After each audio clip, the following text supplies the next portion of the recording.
Next up, we have what they call the disappearing splitter.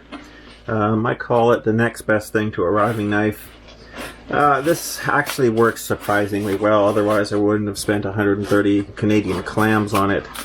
But I managed to find a new old stock one of these, and honestly it's not that painful to use. You kind of get used to it really quite quick.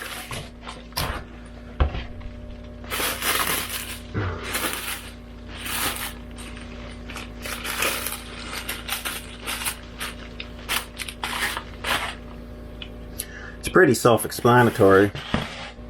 And so this is essentially how this unit mounts. We're going to remove this block assembly, as we're not going to be using that kind of blade cover, guard cover kind of thing with this.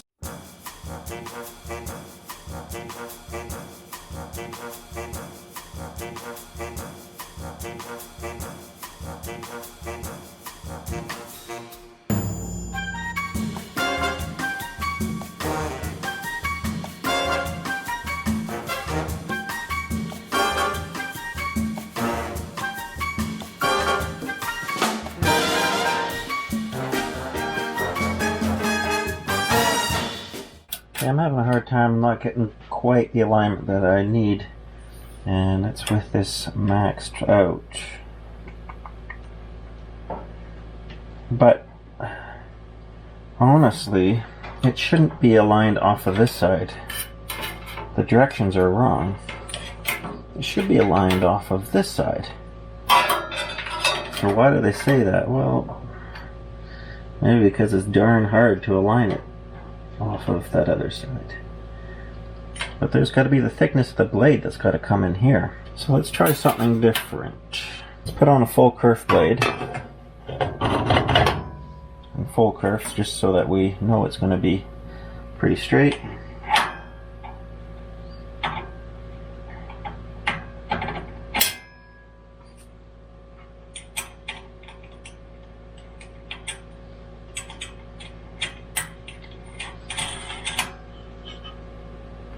Now what we're going to do is we're going to align it off two carbide teeth that are set on the same side, like those two. There, and that's where we want to see it. If this is straight, we should be able to come up here, and it's not. So we are working off of an angle. I think the other thing I want to do, let's see if I can get some adjustment out of these guys. So ultimately, at the end of the day, the most important thing is that the back of this blade, the outside of this tooth, is flush with this side of the splitter, or that this splitter is even a couple thou proud to the inside or the right hand side, or the trapped side. That's getting a lot closer.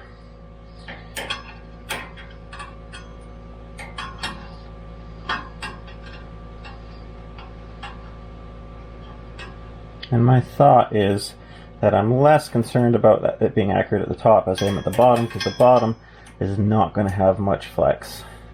So now I go carbide to carbide. You can see it doesn't touch the saw plate when I do that, right? And I'm just about touching this, pretty close. And this side here,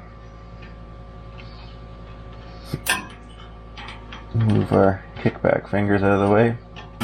I'm still a whisker away on this side. And like I was saying, if anything, we want it a little bit tighter than looser. There, that's quite good.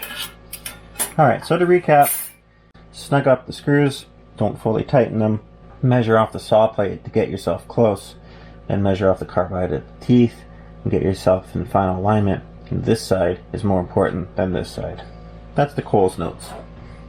Well, hey guys, this project has been on hold for a couple of weeks. Obviously you knew that I was waiting for the fence rail, but then we were working on just doing a table alignment. I was simply just trying to set the splitter up and and I was getting weird readings. It was as if something was seriously not meshing. And then I realized that the Arbor washer on this saw was not meant for this saw. I'm not sure what it's off of. Might be off of a bench grinder, actually, being a smaller diameter like this. But what was happening is this washer was actually fitting inside the recess of the Arbor flange on the saw, and so it was causing the blade to bow and cup in weird ways. So when I figured that out, obviously had to rectify that. My other Unisaw had like a stamped steel kind of washer on it. So I went on the Googler and went to the same place where I got some of the other parts for the saw, and sure enough, this fellow Bob has got sort of a custom Arbor washer. It's really actually a disservice almost to call it an Arbor washer. It's really more like a blade stabilizer. And actually, to be honest, it's pretty well a perfect copy of the Arbor flange. So that's really a nice way to do it. It's the same diameter, it's got the same recess, same thickness. It's just a really well done piece. Mine, for whatever reason, the hole was 4th thou too tight. So I couldn't initially slide it on my Arbor. But I took 4th thou off of it. I just did it by hand. I just grabbed the socket extension, a little bit of 220 paper. It took me about 10 minutes. It's not bad, not a big deal. With the interaction I've had with Bob, he's not a sponsor or anything in that regards, but I get the impression that he's quite detail oriented, and that he would absolutely have no problem with replacing this, you know, if I did not want to take that step. But honestly, taking 4th thou off something like this is quite easy.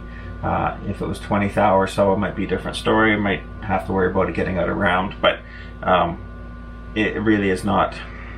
You almost have to work to mess it up. So I'm going to get back to aligning the splitter, and then we'll work on table square up, all that good stuff.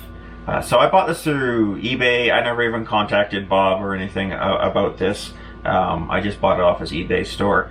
And good old eBay shipping, I don't know why, but whenever you go through eBay, it seems to throw an extra week or week and a half on stuff, versus if you just contacted him directly.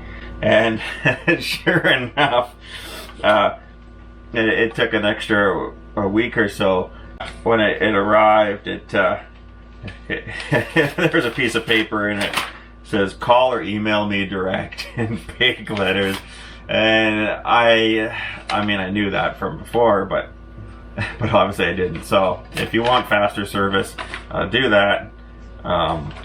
Showed his contact info before. So anyways, still a happy customer.